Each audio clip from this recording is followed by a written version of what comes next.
Flashback Tracks.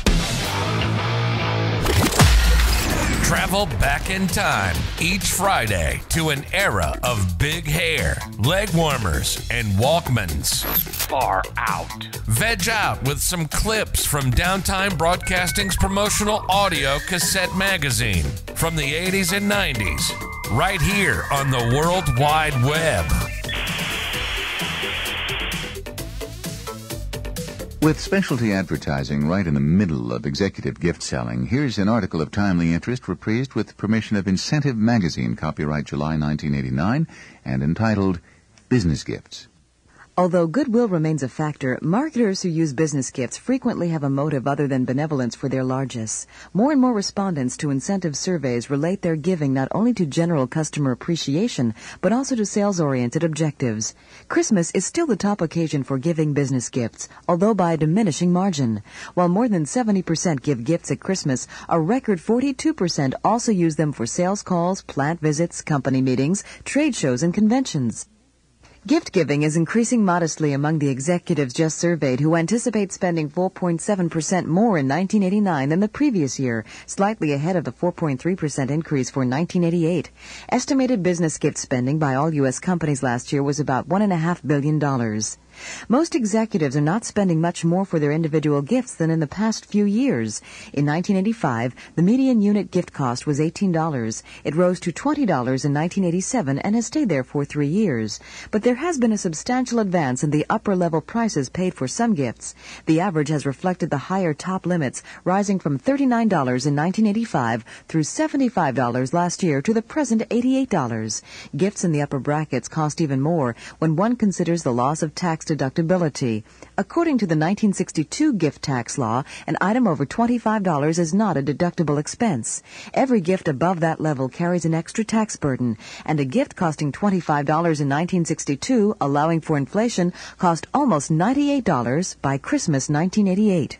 But these considerations do not deter givers significantly. In the latest survey, 26% say their most recent gifts cost more than the previous ones, and 27% plan to spend more per gift next time. Only 4% are budgeting for lower individual costs. More gifts are being used this year, report the 339 companies surveyed, while the average number of recipients dropped to 393 from 480 a year ago. The median jumped to 125 after several years at 100. As gift lists have grown over the years, users have standardized their selections to avoid the time-consuming task of picking an individual item for each recipient. Some do imprint the beneficiary's name on the gift to personalize it, a practice favored by 27%. And some users, about 8% in this year's survey, avoid the selection process entirely, presenting a catalog of items. Among the holdouts for individual selections is Geary Potter, Vice President of Potter & Associates at Greensboro, North Carolina advertising agency. It's purely a pleasure, he says, to choose a gift for someone based on their likes. He gives out about 40 business gifts a year, including gourmet food baskets, wine, crystal paperweights, and personal or desk items. Kenton Custom Molding, Kenton, Tennessee, tailors gifts for about 125 people each year. Small, unusual gifts to exhibit friendliness and reaffirm our thanks for the continued business relationship, says sales coordinator Judy Martin. An example might be 3 cases of fresh strawberries to a customer whose wife likes to make jams. We try to personalize our gifts and do give gifts at unusual times of the year. Very little Christmas giving. The practice of imprinting the giver's name or logo has increased and is used by 63% of this year's respondents. Imprinting is the usual practice at Bailey Controls, Wickliffe, Ohio. It is good public relations. Everyone likes to receive something as a token of appreciation or remembrance, says Premium Coordinator Marilyn Dietz. A coffee mug, a pen, or desk folder will remind a potential customer of his visit and keep the company name visible. She uses a large variety of gifts, including desk items, jackets, caps, T-shirts, and golf shirts. Even at the holiday time, there can be a clear business objective. A travel agent notes that a gift expressing appreciation for business enables the sales staff to make a visit during the holiday season to the client's office. A gift bridges a gap for a mail order seller who sees it as a way to say thank you and enhance friendship with people I can't see frequently. Many gifts are given in specific sales-related context. After all, 54% of the executives report that their gifts are presented by salespeople. And in the 31% of cases where the executive bestows the gift, most are sales-related occasions. Often the gift is seen as a door opener for a salesperson. The reason I give gifts, says Raymond H. Fairbank of the auto parts manufacturer Frank Foundries Corporation, Moline, Illinois, is to show appreciation for their business and to help break the ice with receptionists.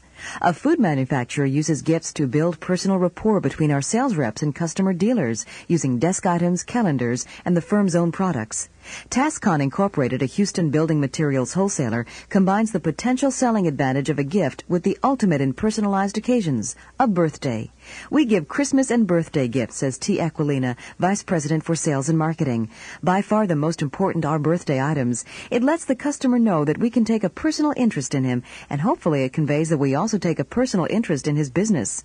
The recipient feels singled out by the present, which might not happen when competing with other gifts at Christmas when he's likely to compare. When doing business with foreign companies, gifts often are required as part of the sales transaction ritual. J.F. Dawson, Vice President of the Kendall Company, Lexington, Massachusetts, a medical products maker, says in the case of foreign dignitaries, it is both customary as well as expected that our U.S. managers exchange gifts when visiting abroad, especially in Latin America. In this country, such practices could lead to ethical dilemmas. Often, even executives who give out business gifts tell us that their own companies oppose the acceptance of such items. This partly explains the small number of business gifts that the survey respondents say they receive, an average of only 9 per year and a median of just 5. About 2/3 of the executives say they find anti-gift policies or restrictions among, on average, 27% of the firms they do business with, and 38% believe this kind of limitation has increased during the past 2 years. A Midwestern building materials manufacturer encounters a no-gift policy in about 25% of cases, but does not consider this a problem.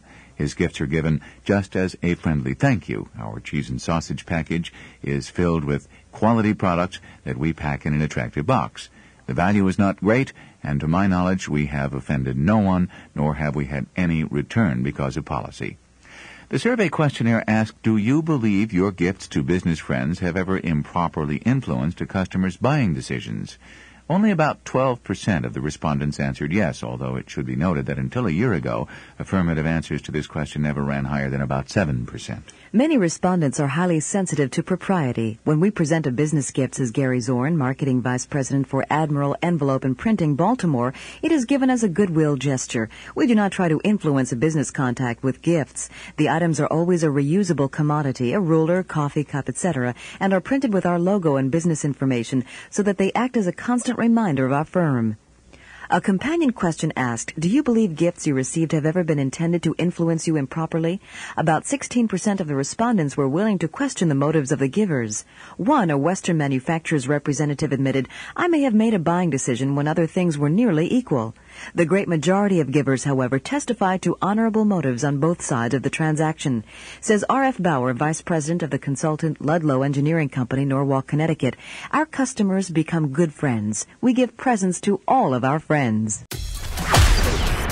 Travel back in time with us next Friday as we share more clips from the 80s and 90s on another rad episode of Flashback Tracks, exclusively on Promo Corner. Time to bounce.